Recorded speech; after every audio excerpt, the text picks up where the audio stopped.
Hello, my name's Gabriel and I have what they call schizophrenia. If you don't already know, I have schizophrenia, like I just said. I suffer from two, maybe three hallucinations.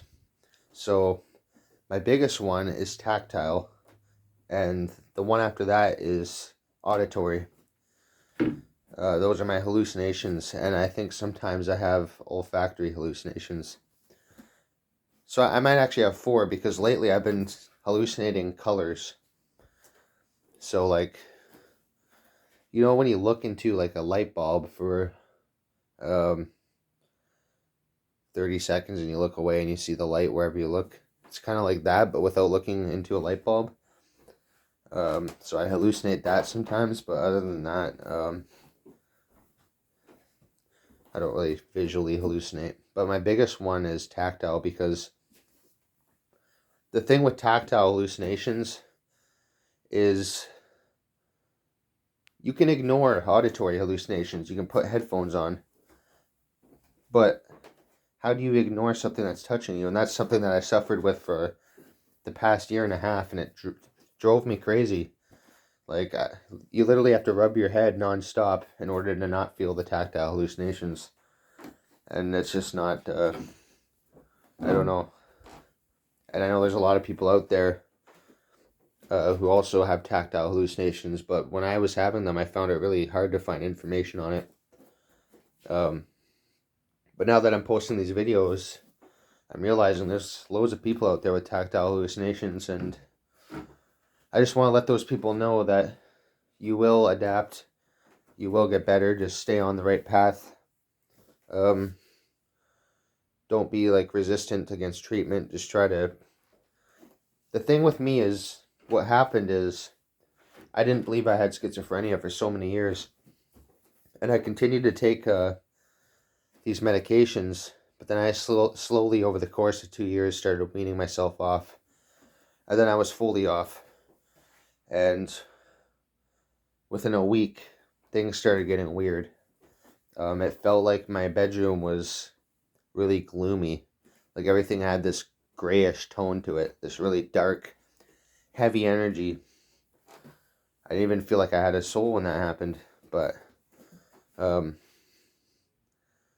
then after that, I started hallucinating a lot, and I thought I was communicating with higher powers and that I had a sixth sense.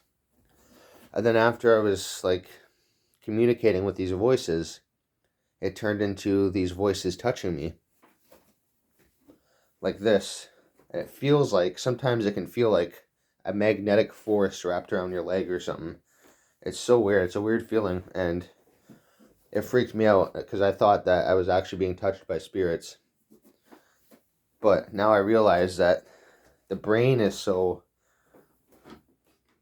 There's so many people on Earth right now, and for some of us, it's bound for the brain to malfunction. Um,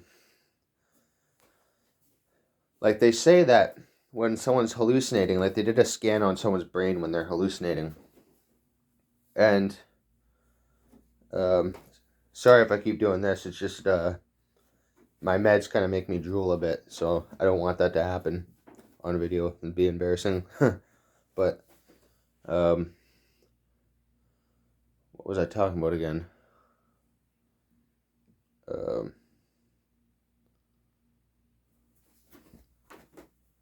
one second. All right, I forget what I was talking about. I just know it was something about hallucinations, but it felt like a magnetic force around my leg at first, and it freaked me out because um, I thought that they were higher powers and all this, right? But I went really deep into this psychosis, and it got to the point where I dug my own grave, metaphorically. Like, I was coming so close to insanity, it really felt like. Because these voices were, I don't want to get into detail because I have like PTSD from it, but these voices were commanding me, and it was the most uncomfortable, dangerous feeling I've ever felt in my life. And I reached this breaking point where I stopped listening to the voices. I said, not listening to them anymore. I think I have schizophrenia.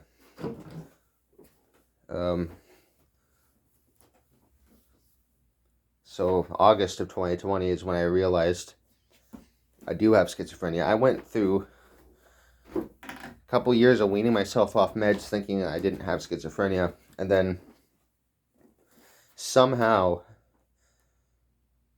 I started feeling more alert, which was great because when you come off the meds, you feel more alert. So I felt like that was a sign that I was actually becoming healthier. But it found a way of tricking me again. And then I realized I started watching people on YouTube who have schizophrenia. And it kind of snapped me out of that state for a little bit.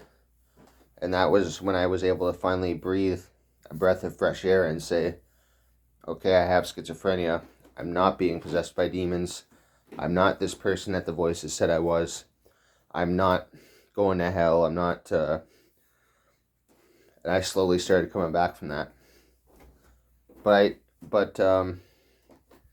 basically what would happen is the voice would say, I'm gonna make your heart race. And then my heart would start actually racing out of my chest.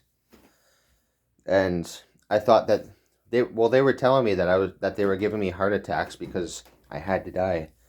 And that I'd be dead in like a day. And it never happened. I never died. I kept getting these panic attacks thinking that they were heart attacks because that's what the voice said it was. And the voices, of course, were taking credit for my panic attacks. They were like, yeah, we caused that. We caused that. We made you have a heart attack. So, of course, I'm going to freak out, right? Because it's like I believe that some external entity had the ability to mess with my body. But then I realized when I snapped out of psychosis, when I started getting back on the meds and all that, I realized that they were panic attacks mixed with dissociation.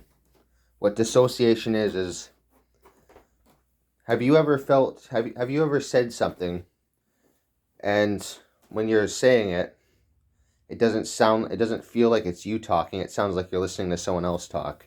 It's kind of like you disconnect from yourself and you feel like something else is experiencing you. You feel like you could say a word and you'll feel like you're the listener, not the actual person saying it. It's like you disconnect from yourself. So I was dissociating, and dissociation is a weird feeling, so it made me panic. And all these things just like came together and mimicked a stroke or a heart attack, but it wasn't a stroke or a heart attack. It was just a panic attack. But yeah, I had such a horrible psychosis, and I don't want people to go through that, but I know there's people out there that are gonna go through psychosis. There's people out there that might be watching my videos now, and yeah, watching videos on people with schizophrenia, that's what snapped me out of psychosis. There's people out there that might be watching my video right now who are in psychosis, and they're finally being able to breathe a good breath of fresh air and relief, knowing that they're not possessed, they're not going to hell, their soul isn't cursed. No, you're good. And that's what snapped me out of psychosis. I watched someone else's video, and it snapped me out of it, and I went and got help. So I know that there's probably people out there watching my videos right now who I might be snapping them out of that state for a split second so they can realize that they need to get on the right track, take their meds. I used to be against schizophrenia meds 100% because they have such annoying side effects, but it's a trade-off. Like, do you want to live a normal life, or do you want to live a life of fear and pain and just, you know what I mean? So I hope I'm snapping someone out of psychosis, and my message to that person is Just get the help. You're all good. I was there where you are. I was in that same state about 14 months ago. 15 months ago. And it's gone by really fast. But yeah, so right now I'm on clozapine and Seroquel. And I take clonazepam for my anxiety, but I don't recommend clonazepam or any benzos because they're highly addictive. But I do recommend taking your schizophrenia meds 100%.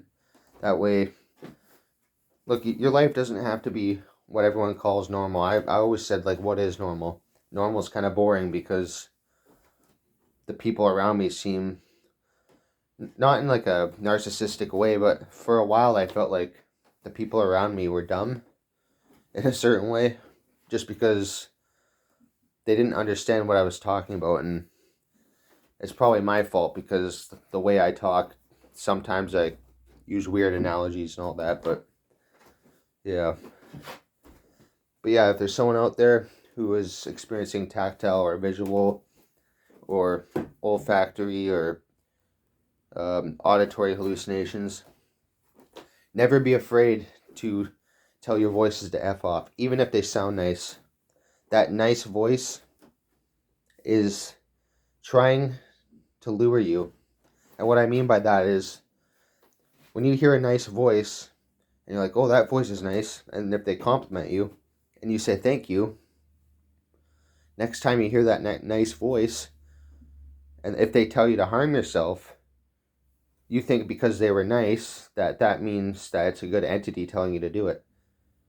That's how dangerous the mind is when you have schizophrenia. But if you would view that voice as something trying to lure you to do something bad, if you view the voice that way, then, and if you tell them to F off even when they're being nice, then they can't lure you to do something bad. It's your perception that's going to make the voice feel like what it is. You can view a bad voice as good, and because of that, it could be a deadly situation. So another message is never trust any voice. It doesn't matter if they're good, doesn't matter if they sound good, doesn't matter if they're complimenting you, doesn't matter if they're nice. You gotta tell them to back off. Don't feel guilty about it. I felt guilty at first, and that guilt is what almost led to my demise. So that's my message for today's video. And I believe in you. You can snap out of psychosis. You will get the right help. You just got to put in that little bit of effort, cooperate, and you'll be back on the right path and enjoying your life again. If you have any questions, let me know. If there's anything you want to hear about, also let me know. My name's Gabriel, and I have what they call schizophrenia. I will see you in another video.